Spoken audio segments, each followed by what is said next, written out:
کسی ملک پر ایک بادشاہ حکومت کرتا تھا۔ وہ اپنی رعایا میں ہر دل عزیز تھا۔ اس ملک کا ہر خاص و عام اس سے خوش تھا۔ اس کا وزیر بھی اچھا تھا۔ بادشاہ روز صبح اللہ کا نام لے کر اٹھتا اور اپنی عوام کے بھلائی کے کاموں میں لگ جاتا۔ زندگی یوں ہی گزر رہی تھی کہ کسی دشمن ملک نے حملہ کر دیا۔ بدقسمتی سے بادشاہ کو شکست کا سامنا کرنا پڑا۔ بادشاہ کو قید میں ڈال دیا گیا۔ آہستہ آہستہ حالات پھر سے معمول پر آنے لگے۔ آنے والا نیا بادشاہ بھی رعایا کا دل جیتنے میں لگ گیا۔ زندگی پھر سے رواں دواں ہو گئی، مگر یہاں قید بادشاہ اپنے شب و روز یہ سوچنے میں لگانے لگا، آخر اس سے کہاں ایسے کوئی غلطی یا گناہ جس کی سزا مل رہی ہے۔ بادشاہ قید خانے میں بھی اللہ کا شکر کر رہا تھا۔ اس کا کھانا بھی وقت پر پہنچ جاتا تھا، لیکن جب دوپہر کے کھانے کا وقت ہوتا تو اس کو شاہی چاولوں کی خوشبو آنے لگتی۔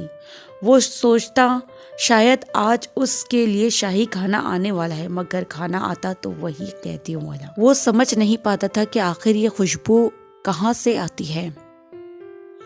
بادشاہ کو قید میں اب 8 ماہ ہونے کو تھے۔ ایک دن بادشاہ کو صبح کا کھانا نہ دیا گیا اور دوپہر کا کھانا بھی اس کے مقرر وقت پر نہ پہنچا۔ اب بادشاہ کو بھوک ستانے لگی۔ اچانک اس کو وہی شاہی چاولوں کی خوشبو آنے لگی۔ اس نے اپنے قید خانے میں موجود روشن دان سے آواز لگائی کہ اگر کوئی خدا کا بندہ ہے تو مجھے کو کھانے کو کچھ دے دے، میں بھوکا ہوں۔ قید خانے کے باہر ایک آدمی تھا۔ اس نے کپڑے کے اندر کچھ کھانا دبا کر روشن دان سے اندر پھینک دیا۔ جب بادشاہ نے کپڑا کھولا تو وہ حیران ہوا، یہی چاول ہیں جس کی خوشبو روز اس کو آتی تھی۔ بادشاہ نے فوراً پوچھا کہ آپ کون ہیں؟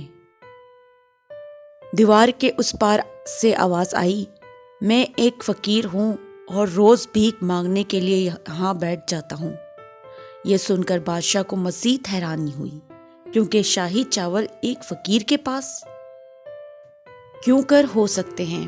بادشاہ نے اپنے سوال کو فقیر کے سامنے رکھا۔ فقیر نے بادشاہ کو بتایا کہ وہ اس وقت جب دیوار کے ساتھ بیٹھا ہوا ہے، اس دیوار سے ایک نالی نکل رہی ہے جو کہ محل کے شاہی باورچی خانے سے ہے۔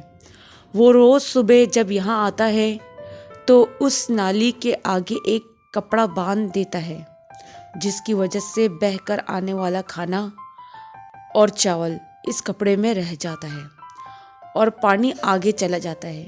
پھر وہ اس کھانے کو گھر لے جاتا ہے، ان میں سے چاول کو الگ کر کے دھو دیتا ہے اور چاول کو سکھا کر جمع کر لیتا ہے، اور اسی طرح اس نے کافی چاول جمع کر رکھے ہیں، مگر اب وہ یہ کھانا اور جمع نہیں کر پا رہا، کیونکہ یہ کھانا تو اس نے پہلے حکمران کی حکومت میں جمع کیا تھا۔